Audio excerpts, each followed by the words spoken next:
الحمد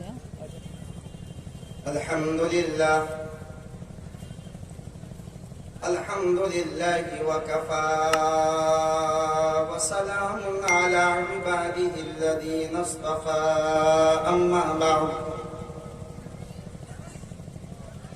أعوذ بالله من الشيطان الرجيم بسم الله الرحمن الرحيم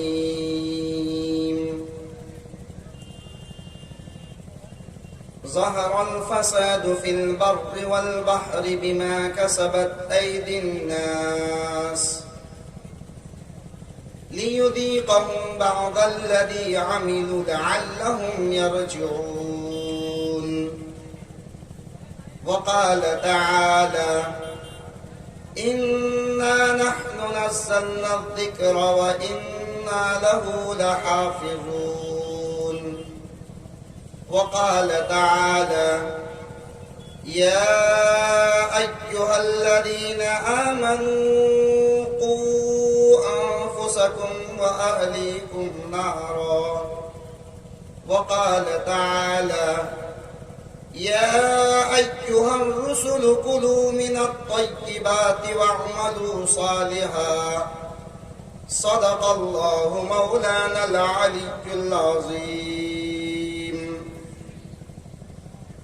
ایک مرتبہ نہایت عظمت، محبت اور عقیدت کے ساتھ سرکار دو عالم احمد مجتبی محمد مصطفیٰ صلی اللہ علیہ وسلم کی بارگاہ میں درود شریف کا نذرانہ پیش کریں. اللہم صلی علی محمد وعلی آل محمد کما صلیت علی ابراہیم وعلی آل ابراہیم انکا حمید مجید. اللہم بارک علی محمد وعلی آل محمد كما باركت على إبراهيم وعلى آل إبراهيم إنك حميد مجيد. اسٹیج پر ہونے کا فروز نہایت قابل احترام حضرات علماء کرام، میرے سامنے بیٹھے ہوئے سامعین ذی مقام اور پردہ نشی خواتین اسلام، حضرت مولانا شعیب حسینی صاحب نے اس مدرسے میں دستار بندی کا یہ جلسہ منعقد کیا ہے. مدرسے میں جو جلسہ کیا جاتا ہے اس کا صرف ایک مقصد نہیں ہوتا، بہت سارے مقاصد ہوتے ہیں اور سارے مقاصد ضروری ہوتے ہیں. مولانا کا ایک مقصد تو یہ ہے کہ ہمارا یہ 8 یا 9 مہینے کا مدرسہ، 8 مہینے کا مدرسہ، اس 8 مہینے میں ہم نے آپ سے اور آپ کے متعلقین سے چندہ وصول کر کے پیسہ لے کر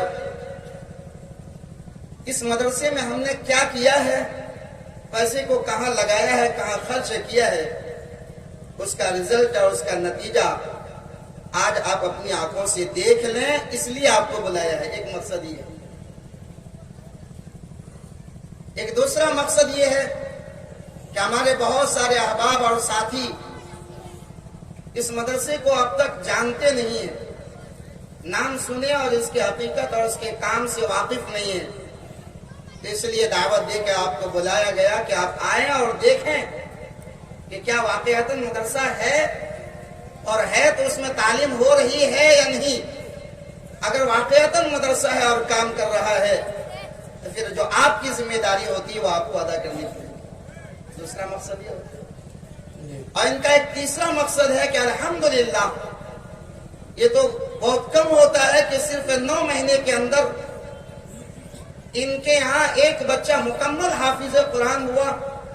چاہے اس سے پہلے کہیں اور بھی پڑھا ہوگا لیکن یہاں پر اس کی تکمیل ہوئی. یہ ان کے لیے اعزاز کی بات ہے. ان کے آج دستار بندی بھی ہونی ہے.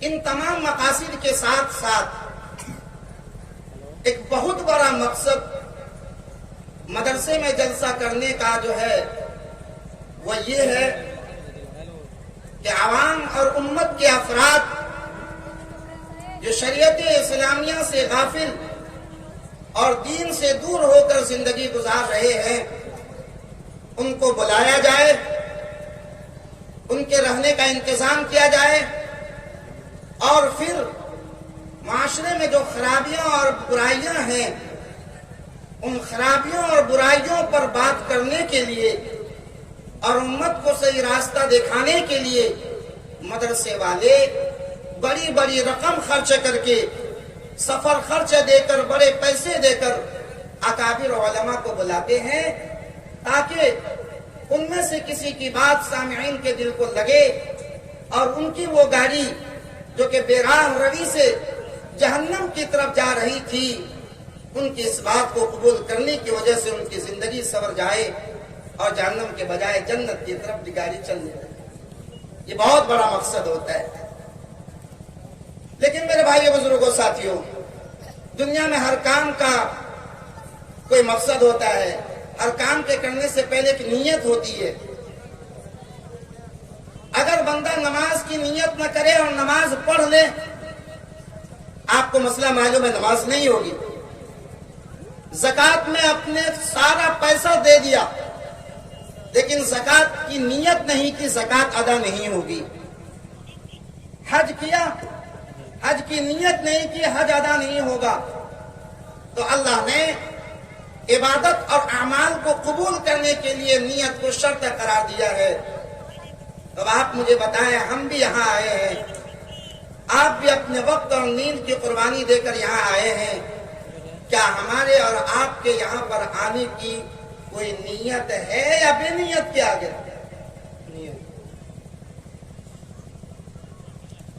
بے نیت والے کا تو حال یہ ہے، ایک بندہ جا رہا ہے، گھر سے نکلا، گاڑی لے کے کہاں جا رہے ہو معلوم نہیں، کیوں جا رہے ہو جواب دے معلوم نہیں، کب آؤ گے معلوم نہیں، تو آپ کا فتویٰ ہوتا ہے پاگل ہے۔ اس کو جب جانے کا پتہ نہیں، کیوں جا رہا ہے یہ پتہ نہیں، اور کب آئے گا یہ پتہ نہیں، یہ تو پاگل ہے، بے مقصد۔ آپ یہاں آئے کیوں آئے؟ مقصد کیا ہے؟ ہم یہاں آئے کیوں آئے؟ مقصد کیا ہے؟ جب تک یہ نیت نہ کر لیں گے اس وقت نہ ہمارا آنا یہاں پر مفید ہوگا اور نہ آپ کا بیٹھنا یہاں پر مفید ہوگا۔ اس لیے نیت کہیں گے انشاءاللہ۔ انشاءاللہ کیا نیت ہے؟ حکیم الامت مجدد ملت حضرت مولانا اشرف علی تھانوی نور اللہ مرقدہ، جو دارالعلوم دیوبند کے وہ سپوت ہیں، دارالعلوم کے فارغ و عالم ہیں، کہ جن کے بارے میں قاری عثمان صاحب نور اللہ مرقدہ نے موطا کے سبق میں ہم لوگوں کو یہ سنایا کہ حضرت شیخ الہند علیہ رحمہ فرماتے تھے کہ اگر دارالعلوم کو قائم کرنے کے بعد صرف دارالعلوم سے مولانا اشرف علی پڑھ کے فارغ ہوتے اور اس کے بعد دارالعلوم بند کر دیا جاتا تو دارالعلوم اپنے مقصد میں کامیاب ہوگا۔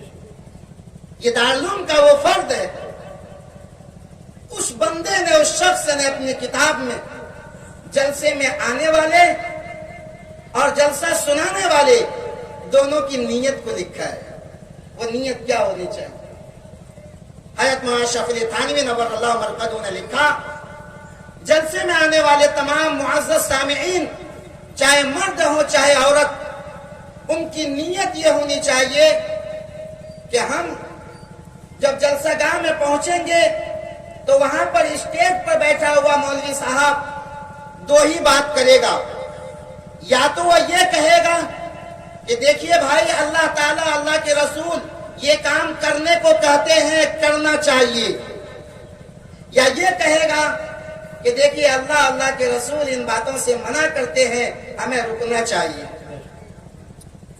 تو جب آپ اور ہم جلسگاہ میں جائیں تو مولانا نے لکھا کہ یہ نیت ہو کہ مولانا جب یہ کہیں کہ یہ کام شریعت میں واجب اور ضروری ہے، کرنا چاہیے، تو اس وقت مولوی صاحب کی زبان اور ان کے لچھے دار تقریر کو نہیں، ان کے ہاتھ اور کان کے اشارات کو نہیں، اس وقت پنڈال کے کمکمے اور روشنی کو نہیں، اس وقت ہمیں اپنی زندگی کا محاسبہ کرنا چاہیے، ہمیں اپنے گریبان میں جھانکنا چاہیے اور یہ دیکھنا چاہیے کہ یہ جو مولانا قرآن و حدیث کے بارے میں یہ کہہ رہے ہیں کہ ہمارا اللہ ہم سے یہ کہتا ہے کہ یہ کرنا چاہیے، کیا ہم یہ کر رہے ہیں یا نہیں کر رہے؟ اگر کر رہے ہیں تو اللہ کا شکر ادا کریں، اور اگر نہیں کر رہے ہیں تو پھر اسی مجلس میں اٹھنے سے پہلے یہ نیت کر لیں کہ یہاں سے جانے کے بعد ہمیں ان کاموں کو کرنا ہے۔ اگر یہ نیت ہے تو آپ کا یہاں بیٹھنا، یہ ایک ایک لمحہ اللہ کے خزانے میں ثواب لکھا جاتا ہے۔ اور دوسری بات مولانا بتلائیں گے، یہ نہیں کرنا چاہیے، شراب نہیں پینا چاہیے، جوا نہیں کھیلنا چاہیے، سٹا نہیں کرنا چاہیے، سود نہیں کھانا چاہیے، وغیرہ وغیرہ۔ تو قرآن و حدیث سے وہ یہ کہیں گے تو ہمیں اپنے گریبان میں جھانک کر دیکھنا ہے کہ کیا یہ برائیاں ہم کر رہے ہیں یا نہیں کر رہے۔ اگر نہیں کر رہے تو اللہ کا شکر ادا کرنا چاہیے کہ اللہ تو نے مجھے بچا لیا، اور اگر کر رہے ہیں تو مجلس سے اٹھنے سے پہلے یہ نیت کر لینی چاہیے کہ اللہ آج کے بعد میں توبہ کرتا ہوں، آئندہ یہ گناہ نہیں کروں گا۔ اگر اس نیت سے ہم بیٹھے ہیں تو پھر تو حدیث قدسی ہے، اللہ فرماتے ہیں کہ ایسی مجلس کو میرے مقرر فرشتے گھیر لیتے ہیں، اور یقین جانیے اس مدرسہ کے چاروں طرف سے اور اس پنڈال کے چاروں طرف سے رحمت کے فرشتے آ چکے ہیں، گھیر چکے ہیں، اپنی قطاریں لگا چکے ہیں، اور جب یہ مجلس ختم ہوگی وہ فرشتے اللہ کے دربار میں جائیں گے اور اللہ ان سے پوچھیں گے کہاں سے آتے ہو؟ کہیں گے فاطمہ نگر کے جلسے سے آتا ہوں۔ کہا جی وہاں جو بیٹھے لوگ تھے وہ کیا چاہ رہے تھے؟ کہا جی سب یہ چاہ رہے تھے کہ مجھے جنت مل جائے اور اللہ مجھے جہنم سے بچا لے، میں متقی اور پرہیزگار بن جاؤں، سب کی یہ خواہش تھی۔ اللہ فرمائیں گے تم گواہ رہو، میں نے اس مجلس میں بیٹھنے والے تمام لوگوں کو معاف فرما دیا۔ فرشتہ کہیں گے اللہ ایک بندہ تھا چائے بیچنے والا، وہ جلسہ سننے نہیں آیا تھا، چائے بیچنے آیا تھا، پان بیچنے آیا تھا، بیڑی اور سگریٹ بیچنے آیا تھا، لیکن مجمع میں وہ بھی تھا، کان میں اس کے بھی آواز جا رہی تھی۔ تو اللہ کے نبی ارشاد فرماتے ہیں ہم جلساء لا یشقی جلیسہم، فرشتوں سنو یہ وہ مبارک مجلس ہے کہ اس میں آنے والا محروم نہیں ہوتا۔ میں نے سننے والے کی برکت سے اس چائے اور پان بیچنے والے کو بھی معاف فرما دیا۔ یہ کب ہوگا؟ جب ہم نیت کریں گے۔ تو اب بتائیے نیت کیے ہیں؟ ہاتھ اٹھا کے بتائیے کس نے نیت کی ہے؟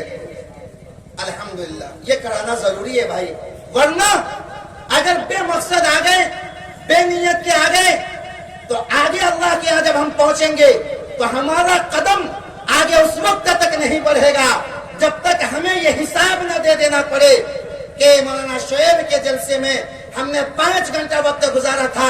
اللہ پوچھیں گے تم نے اس 5 گھنٹے کو کس مقصد اور کس نیت سے گزارا تھا؟ اگر بے مقصد آ گئے اس وقت ہمارے پاس کوئی جواب نہیں رہے گا اور ہمارا حساب مشکل کر دیا جائے گا اور جنت میں بھیجنے کے بجائے الٹا جہنم میں بھیج دیا جائے گا۔ اس لیے یہ نیت کرنا ضروری ہے، اس کو دل میں ارادہ کرنا ضروری ہے۔ کر لیا نا انشاءاللہ؟ چند باتیں کہہ کے اپنی بات ختم کروں۔ میں نے قرآن کریم کی ایک آیت پڑھی ہے، اس وقت امت مسلمہ پوری دنیا میں اور خاص طور پہ ہمارے ملک ہندوستان میں پریشان ہے، ہر اعتبار سے مظلوم ہے، ہر چہار جانب ان کے خلاف سازشیں ہو رہی ہے، پلاننگ بنائی جا رہی ہے، مسلمانوں کے خون کو پانی سے زیادہ سستا سمجھا جاتا ہے اور ان کی عزت و عفت کے ساتھ کھلواڑ ہو رہے ہیں۔ ہماری زبانوں پر یہ شکایت یقیناً ہے، حالات کچھ ایسے ہی ہیں، لیکن مجھے آپ بتائیں ان حالات کے ذمہ دار کون ہیں؟ کیا اللہ تبارک و تعالیٰ نے ہم پر ظلم کیا یا حکومت پر بیٹھنے والے لوگوں نے ہم پر ظلم کیا؟ اکابر علماء موجود ہیں، ان کی موجودگی میں قرآن و حدیث کے حوالے سے بڑی ذمہ داری کے ساتھ یہ بات آپ کو سناتا ہوں کہ ان حالات کے ذمہ دار نہ تو رب العالمین ہیں، اس لیے کہ قرآن نے خود ہی کہہ دیا وَمَا كَانَ اللَّهُ لِيَظْلِمَهُمْ، یہ ممکن نہیں ہے کہ بندہ غلطی نہ کرے اور اللہ ان پر مصیبت اور عذاب بھیج کر ان کو پریشانی میں مبتلا کر دے، یہ ممکن نہیں۔ اور نہ ہی اس کے ذمہ دار حکومت کی کرسی پر بیٹھنے والے لوگ ہیں۔ اگر آپ یہ میری بات پہلی مرتبہ زندگی میں سن رہے ہیں تو آپ اس یقین کے ساتھ سنیے کہ یہ بات میری نہیں ہے، یہ بات خود قرآن کی اور اللہ کے رسول کے حدیث کی ہے، جس میں ذرہ برابر اگر ہم نے شک کیا تو یاد رکھیے پھر ہمیں اپنے ایمان کی خیر منانی چاہیے، ہمارا ایمان محفوظ نہیں رہے گا۔ ان حالات کے ذمہ دار حکومت پر بیٹھے ہوئے لوگ بھی نہیں ہیں، بلکہ ان کے ذمہ دار خود ہم اور آپ ہیں۔ اور یہ حالات خود بخود نہیں آئے بلکہ اللہ نے لایا ہے۔ میرے جملے پہ ذرا غور کیجئے گا توجہ سے، یہ حالات اللہ نے بنایا ہے، ظالم کو اللہ نے کرسی پر بیٹھایا ہے،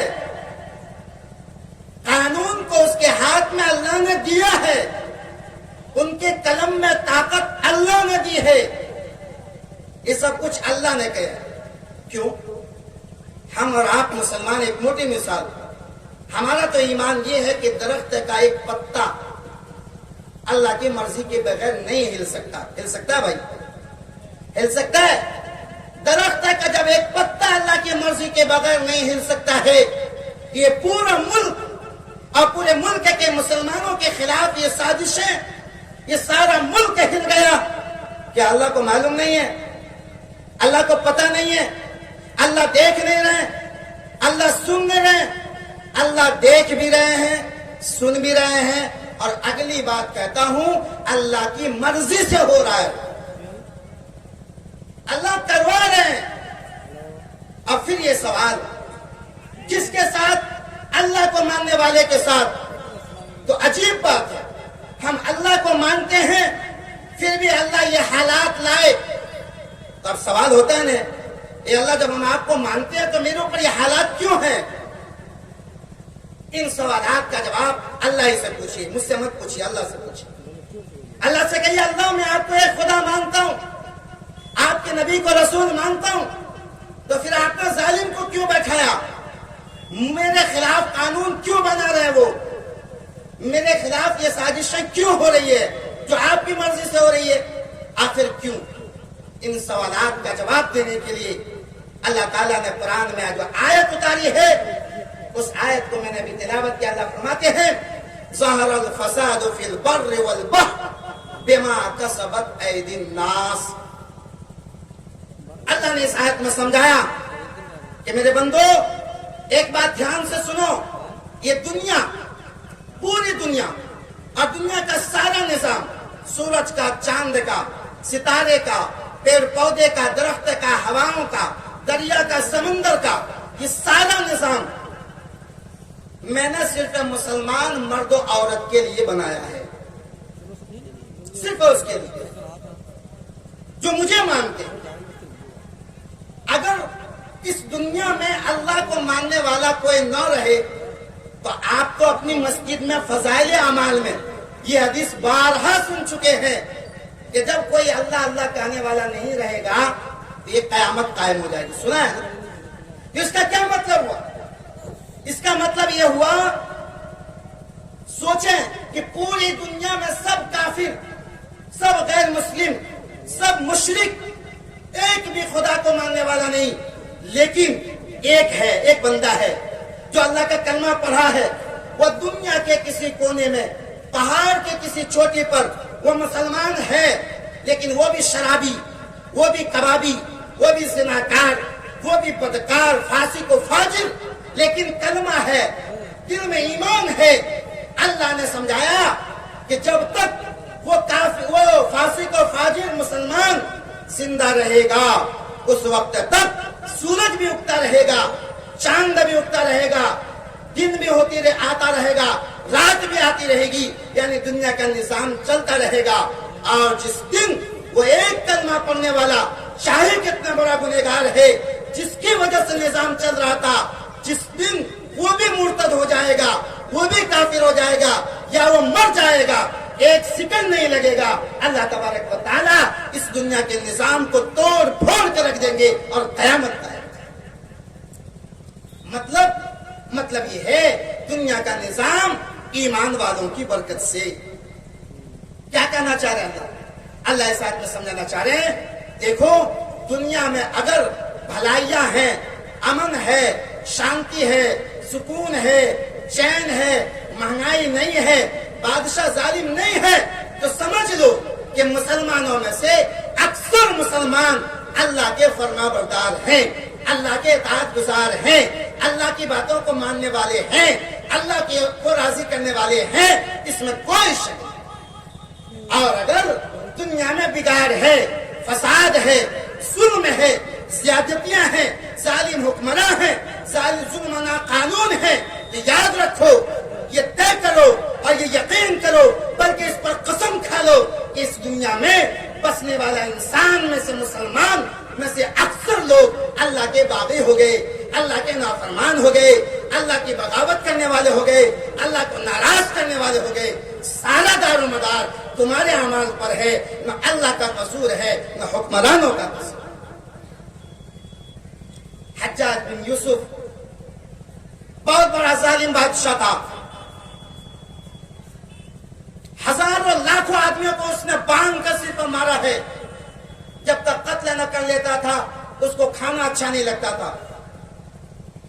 رعایا اور پبلک دوڑی ہوئی حضرت حسن بصری کے دربار میں گئی، اللہ والے ہیں، اور جا کے شکایت کی، آپ دعا فرمائیے اللہ حجاج بن یوسف کو منصف بنا دے، محبت ڈال دے، وہ بڑا ظلم کرتا ہے، حالات بہتر ہو جائیں، دعا فرما دیجیے۔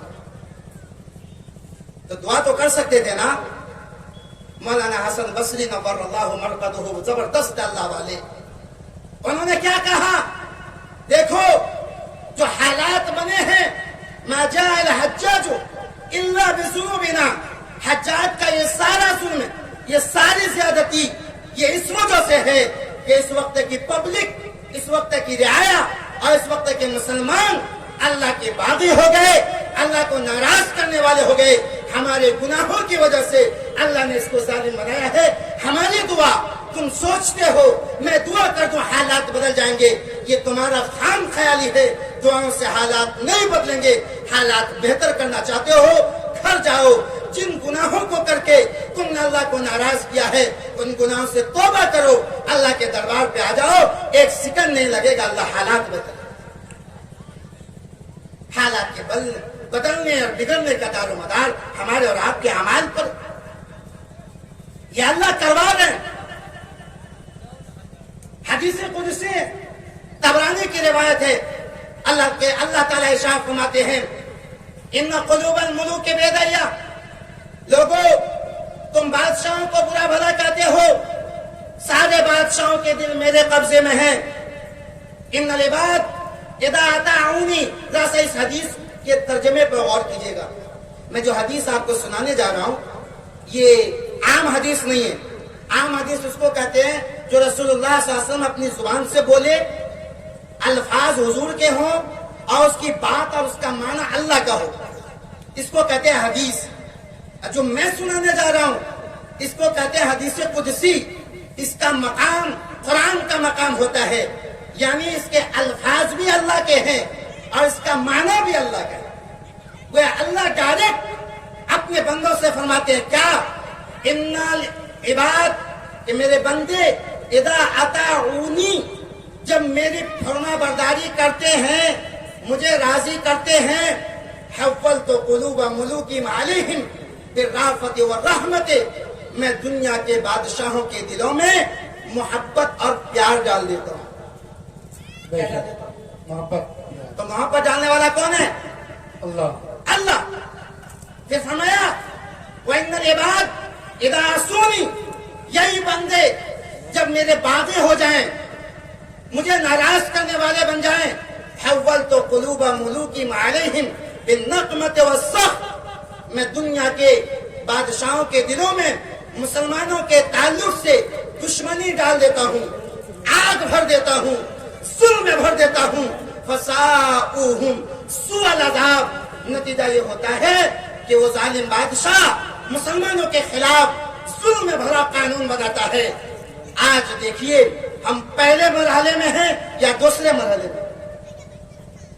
دوسرے مرحلے میں ہمارے خلاف پلاننگ میں قانون ہندو راشٹریہ کا بن چکا ہے، فائل تیار ہے، انتظار ہے وقت کا۔ ہمارے خلاف سازشیں ہو چکی ہے اور ہم یہ سمجھتے ہیں حکومت بدل جائے تو حالات بدل جائیں گے، کوئی اور آ جائے تو حالات بدل جائیں گے۔ اگر یہ سوچ ہے سرناباری اور اطراف کے میرے پیارے مسلمان بھائیوں اور بہنوں، اگر یہ سوچ ہے کہ حکومت بدل جائے گی تو حالات بدل جائیں گے، تو پھر ہماری سوچ اس بچے کی سوچ کی طرح ہوگی کہ ایک بچے کو مولانا طارق جمیل کا بیان سننا تھا۔ سنیے نا، ایک بندے کو مولانا طارق جمیل کا بیان سننا تھا، اس نے ریموٹ اٹھایا، چینل چلایا تو بجائے اسلامی چینل چلنے کے فلم والا چینل چل گیا۔ اب اس کی مرضی کے خلاف تصویر آ رہی ہے، ان کو غصہ آیا، ٹی وی توڑ دیا، غصہ ٹھنڈا ہوا، کشن گنج گیا، دوسرا ٹی وی لے کر آیا، وائر جوڑا، بٹن آن کیا، پر چینل کو نہیں بدلا۔ جیسے بٹن آن ہوا پھر وہی ناٹک، پھر وہی ڈرامہ، پھر وہی گانا، اس کی مرضی کے خلاف ان کو غصہ آیا، پھر مکہ مارا اور ٹی وی توڑ دیا۔ غصہ ٹھنڈا ہوا، اسلام پور گیا، تیسرا ٹی وی لے کر آیا، چینل نہیں بدلا، بٹن آن کیا، وائر جوڑا، پھر وہی ناٹک، پھر وہی ڈرامہ، اس کی مرضی کے خلاف غصہ آیا اور پھر ٹی وی توڑ دیا۔ اب آپ مجھے بتائیں، 3 نہیں، 300 نہیں، 3000 نہیں، 3 لاکھ نہیں، 3 کروڑ ٹی ویاں یہ توڑتا رہے، کیا اس کی مرضی کے مطابق اسکرین پر تصویر اور فوٹو آ سکتے ہیں؟ آ سکتے ہیں؟ نہیں بھائی، غلطی یہاں ہو رہی ہے کہ اس کے ہاتھ سے چینل غلط چل گیا ہے، بٹن غلط دب گیا ہے۔ دوبارہ چینل اٹھاؤ اور صحیح طریقے سے بٹن چلاؤ اور اسلامی چینل کو چلاؤ، تب تمہاری مرضی کے مطابق ہوگا۔ یہی حال ہمارا ہے۔ ہم یہ سمجھتے ہیں پی ایم بدل جائے حالات بدل جائیں گے، سی ایم بدل جائے حالات بدل جائیں گے، پردھان بدل جائے حالات بدل جائیں گے، مکھیا بدل جائے حالات بدل جائیں گے، ممبر بدل جائے حالات بدل جائیں گے۔ رب کعبہ کی قسم، ان اکابرین کی موجودگی میں ان کرسیوں کو بدلنے سے، ان عہدے داروں کو بدلنے سے حالات نہیں بدلیں گے۔ یہ دنیا ایک ٹی وی چینل ہے، ایک ٹی وی اسکرین ہے، ایک ٹی وی پردہ ہے۔ اس دنیا کے پردے کا، اس دنیا کے چینل کا ریموٹ ایک ذات کے ہاتھ میں ہے، جس کو ہم اور آپ اللہ کہتے ہیں۔ ہماری بدعملی کی وجہ سے، ہماری بدکردگی کی وجہ سے اس اللہ نے اپنی مرضی سے اس دنیا کے چینل کے ریموٹ کو غلط دبایا ہے، اس لیے چینل غلط چل رہا ہے۔ اگر ہم اپنی مرضی کی تصویر دیکھنا چاہتے ہیں، امن چاہتے ہیں، شانتی چاہتے ہیں، سکون چاہتے ہیں، مدارس اور مساجد کو کھلا دیکھنا چاہتے ہیں، عورتوں کے عزت اور عفت چاہتے ہیں، بلکہ آگے کہہ دوں اس ملک کا وجود چاہتے ہیں، ان عہدے داروں کو بدلنے سے نہیں، چینل کا ریموٹ جس ذات کے ہاتھ میں ہے ان کے در پر آئیے، ان کے سامنے آئیے۔ اکثر مسلمان مرد و عورت توبہ کر کے ان کے در پر آ جائیں۔ اللہ کی قسم، ان مسلمان مرد و عورت کے آنکھوں سے نکلا ہوا آنسو کا قطرہ ابھی زمین پر نہیں گرے گا۔ اللہ اس ملک کے چینل میں ہماری مرضی کے مطابق چینل چلا دے۔ سبحان اللہ، سبحان اللہ۔ غلطی کہاں ہو رہی ہے اور ہم سوچ کیا رہے ہیں؟ اس لیے میرے بھائیوں، یہ میری بات کی شروعات، پہلی بات، یہ حالات کا جو ہم شکوہ کرتے ہیں، ہمیں یہ سمجھ آ گیا آج کہ حالات کا ذمہ دار نہ حکمراں، حالات کا ذمہ دار نہ خدا اور نہ کوئی دوسرا انسان۔